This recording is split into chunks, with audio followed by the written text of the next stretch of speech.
22 अगस्त को प्रधानमंत्री नरेंद्र मोदी का बिहार दौरा। प्रधानमंत्री नरेंद्र मोदी 22 अगस्त को बिहार के गया में जनसभा को संबोधित करते आ रहे हैं। इस मौके पर आयोजित कार्यक्रम में बिहार को कई प्रमुख सौगातें देने जा रहे हैं।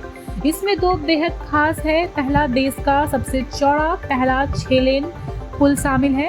यह पुल ओटा से सिमरिया के बीच बना एक्सप्रेसवे केबल तकनीक से बना हुआ है। दूसरा, बुद्ध सर्किट से जुड़ स्थलों को जोड़ते हुए एक ट्रेन शामिल है। सहयोगी के साथ निगरानी की गिरफ्तार में आई बिहार की घूसखोर महिला दारोगा।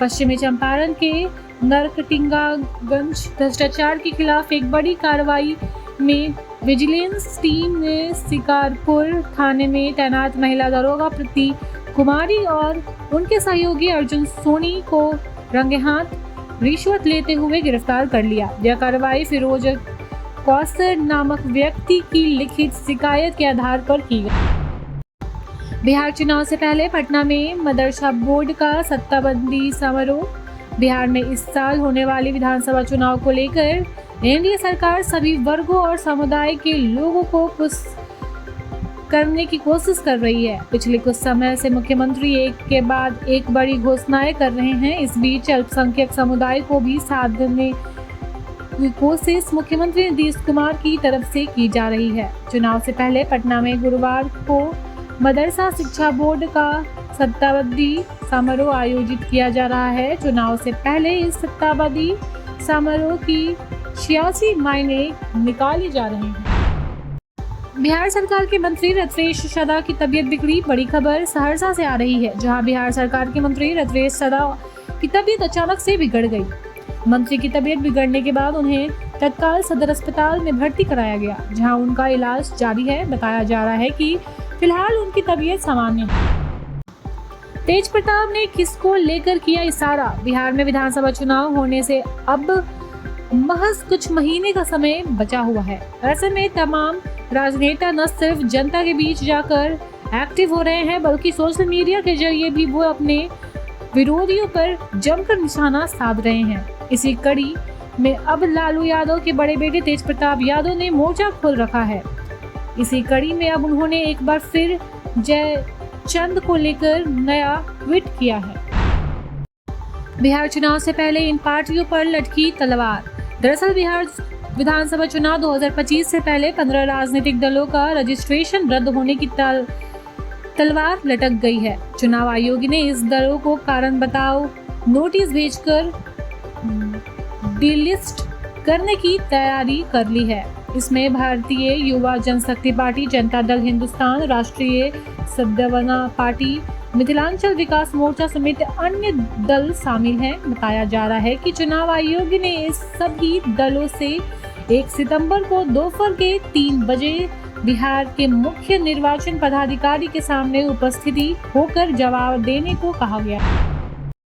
तेजस्वी यादव को रोड शो में सुरक्षाकर्मी का पैर टूटा। बिहार विधानसभा चुनाव में महागठबंधन की वोटर अधिकार यात्रा के दौरान एक बार फिर हादसा हो गया। शेखपुरा में नेता प्रतिपक्ष तेजस्वी यादव के रोड शो के दौरान एक गाड़ी को चपेट में आने से एक सुरक्षाकर्मी का पैर टूट गया। गाड़ी का टायर सुरक्षाकर्मी के पैर पर चढ़ गया, इससे उसका पैर टूट गया। यह हादसा खांडपर मोहल्ले में हुई।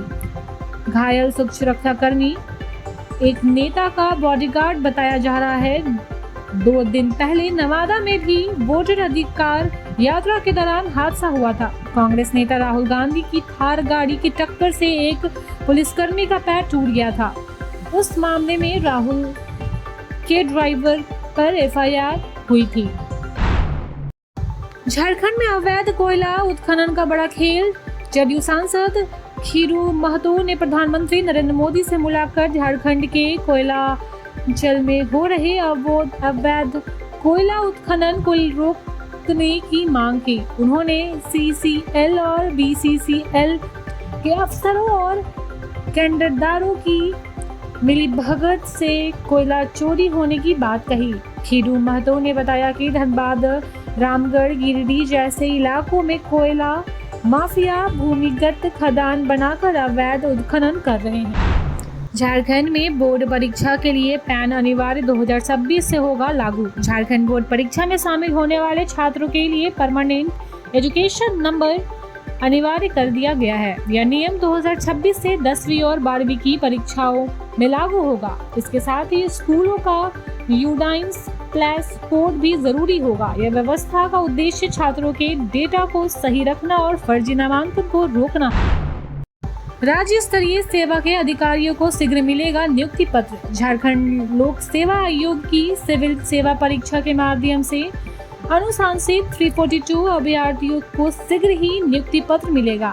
आयोग ने अनुशंसा मिलने के बाद संबंधित विभागों ने अभ्यर्थियों की काउंसलिंग की प्रक्रिया शुरू कर दी है। स्कूली शिक्षा एवं साक्षरता विभाग ने राज्य शिक्षा सेवा के पदाधिकारी नियुक्ति के लिए अनुशंसित अभ्यर्थियों को काउंसलिंग की तिथि तय कर दी है। Thank you so much for watching this video. Don't forget to like, comment, share, and subscribe.